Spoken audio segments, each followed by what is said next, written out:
Di Pulau Sumatera terdapat sebuah provinsi yang memiliki jutaan potensi yang bernama Provinsi Bengkulu. Dahulunya, Provinsi Bengkulu merupakan sebuah residen di bawah naungan Provinsi Sumatera Selatan. Seperti apa proses pembentukan Provinsi Bengkulu hingga menjadi sebuah provinsi dan cerita apa saja yang ada di dalamnya, berikut penelusuran tim Historia.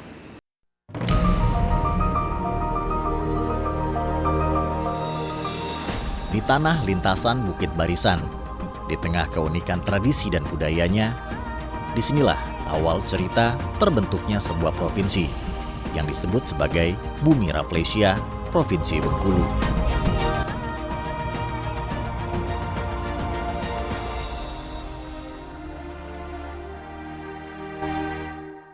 Negeri yang terletak di bagian barat daya Pulau Sumatera ini memiliki sejuta kisah. Sebelum diakhiri dengan kemerdekaan Negara Kesatuan Republik Indonesia, tanah Bengkulu tak lepas dari kekuasaan dan rakusnya para penjajah, mulai dari Belanda, Jepang, hingga Inggris. Pembuktian dari sisa kekuasaan para penjajah hingga saat ini masih dapat kita lihat dari beberapa situs yang mereka buat dan mereka tinggalkan.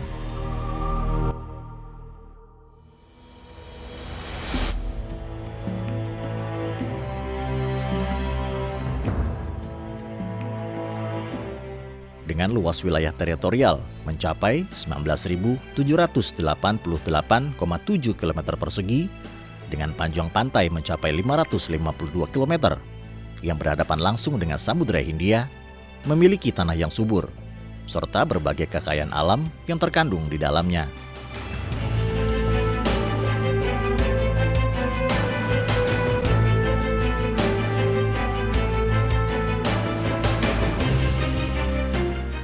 Sebelum masa perjuangan pembentukan sebuah provinsi, di Bengkulu terdapat banyak kerajaan-kerajaan kecil yang terbentuk berdasarkan etnis, seperti Kerajaan Sungai Lemau, Kerajaan Gedung Agung, Serawai, Selebar, Sungai Serut, dan kerajaan-kerajaan lainnya yang berada di bawah naungan Kesultanan Banten.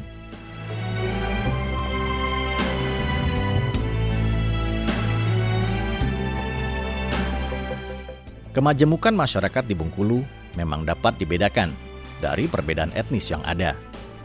Contohnya, beberapa suku keturunan asli seperti suku Serawai, suku Rejang, Pasemah, Lembak, Kaur, dan Enggano.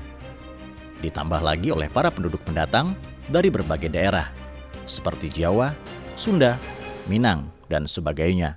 Pemirsa, sekarang saya dan tim Historia sudah bersama dengan Bapak Agus. Beliau adalah sejarawan. Kita akan bertanya lebih banyak bersama beliau tentang Bengkulu. Oke, Pak, mungkin kita langsung jalan aja nih. Ngobrol-ngobrol masalah Bengkulu nih, Pak. Banyak yang mungkin penasaran karena banyak cerita yang simpang siur tentang Bengkulu. Kalau menurut pandangan Bapak sendiri sebagai sejarawan, sebenarnya Bengkulu dahulunya itu seperti apa, Pak? Kita bahas dari kerajaan-kerajaannya dulu nih. Ya, ini mungkin perlu saya luruskan. Iya, luruskan yang nggak lurus ya. Iya. Iya, Pak. Masih banyak orang berpikir bahwa Bengkulu zaman dulunya itu adalah zaman kerajaan-kerajaan. Nah, mereka membayangkan kerajaan-kerajaan itu seperti kerajaan-kerajaan yang ada di Jawa sana. Kerajaan-kerajaan besar seperti itu Ya, ya. kalau di Jawa kan sangat kerajaan-kerajaannya itu sangat feodalistis, benar-benar kerajaan gitu. Sesuai dengan struktur-struktur pemerintahan. Ya, pada sedangkan masa di itu. Bengkulu, ya umumnya di Sumatera juga orang menyebutnya kerajaan-kerajaan. Tapi kerajaan dalam pengertian di sini bukan kerajaan seperti yang di Jawa, tapi kerajaan dalam pengertian adat gitu. Adat, berarti tidak sebesar yang itu ya Pak ya, tidak sebenarnya yang ada di bayangan orang Iya, selama ini. secara politik dan itu juga memang tidak merupakan sebuah kerajaan dalam pengertian politik ya, kerajaan feodalistik. Tapi di sini lebih kepada tanda petik komunitas adat. Komunitas adat. Seperti Memang gelar-gelarnya meniru-niru sepertinya kayak gaya-gaya kerajaan.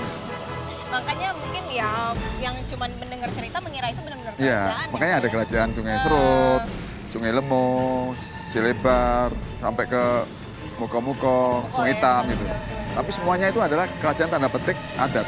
Komunitas adat seperti yang Bapak bilang Iya. tadi ya. Nih, Iya. totalnya kita ada sebenarnya yang menurut Bapak sendiri ada berapa komunitas adat yang ada di Provinsi Bengkulu ini, Pak? Ya, secara garis besar Secara garis besar saja kan ya. ada adat wilayah Sungai Hitam, Sungai Hitam. Sungai Lemo. Sungai Memang Lemo. induknya awalnya Sungai Lemo. Oh, dari Sungai Lemo itu induk pertama kali Nah, ya. jadi Oke. kemudian Sungai Hitam itu pemberian dari Sungai Lemo. Pemberian dari Sungai Lemo dari Kemudian- anakan iya. anakan adat istilahnya. Kemudian ada juga Selebar. Selebar. Tapi dan termasuk juga Muko-Muko. Tapi keempat wilayah ini juga punya keunikan masing-masing. Salah satunya apa Pak? Ya. keunikannya? Keunikannya mereka sama-sama mengaku Mengaku. keturunan dari Mojopahit. Nah, sekarang nih tepatnya kita hampir masuk ke gerbang kampung Cina, Pak. Ini katanya dulu disinilah pusat pemerintahan atau pusat kehidupan yang ada di Bengkulu untuk pertama kali. Menurut Bapak katanya nih, ini di sini pertamanya Cina karena memang di sini namanya kampung Cina, benar nggak sih seperti itu? Ya sebenarnya tidak seperti itu. Tidak seperti itu. Kenapa tidak seperti itu? Jadi gini, ini kan pemekaran ketika Inggris sudah mendapat tempat di wilayah Bengkulu, Oke, kota ya, Bengkulu. Inggris yang Awalnya kan pertama juga kali. Inggris masuk di Bengkulu, ya kan? Setelah mendapat izin dari tanda petik panggilan Sungai Lemo itu Iya, kan yang punya wilayah adat gitu ya. Iya. Setelah itu juga berkembang dan akhirnya Inggris kan butuh tempat yang cukup mapan, Nyaman. yang Oh, iya, nyaman dan nyaman. memang dalam waktu yang lama. Karena itu awalnya kan dia menempati sebuah wilayah di benteng Fort York ya. Sebelum Fort Marlborough ini kan Fort York dulu. Oh, di mana itu Pak? Iya di kalau sekitar Kampung Kelawi itu. Oh, di arah sana Iya. dulu ya. Pokoknya sekitaran tepi pantai, Iya. pesisir ya Pak ya. Jadi karena ternyata bangunan Fort York itu tidak bertahan lama, Aha.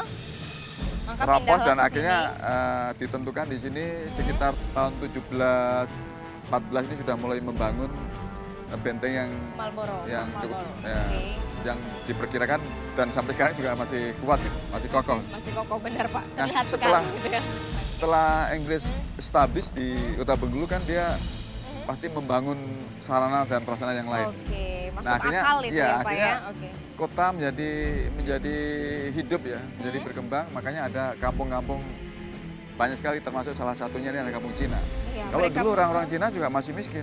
masih miskin. Ya sebagian dia ya sebagai penduduk yang miskin ya, Miskin. dia tidak punya tempat tinggal yang tetap juga. Tapi sebagian juga ada yang mulai berdagang ya, Berdagang ya. dengan Sampai sekarang itu pihak-pihak terkenal mereka pemerintah. sebagai pedagang ya Pak ya. Ya, tapi Oke. semuanya awalnya para pendatang ini juga rata-rata kebanyakan memang mencari penghidupan yang Iya, lebih layak di meningkat sini dan ya. Oh, akhirnya oke. mereka mendapatkannya.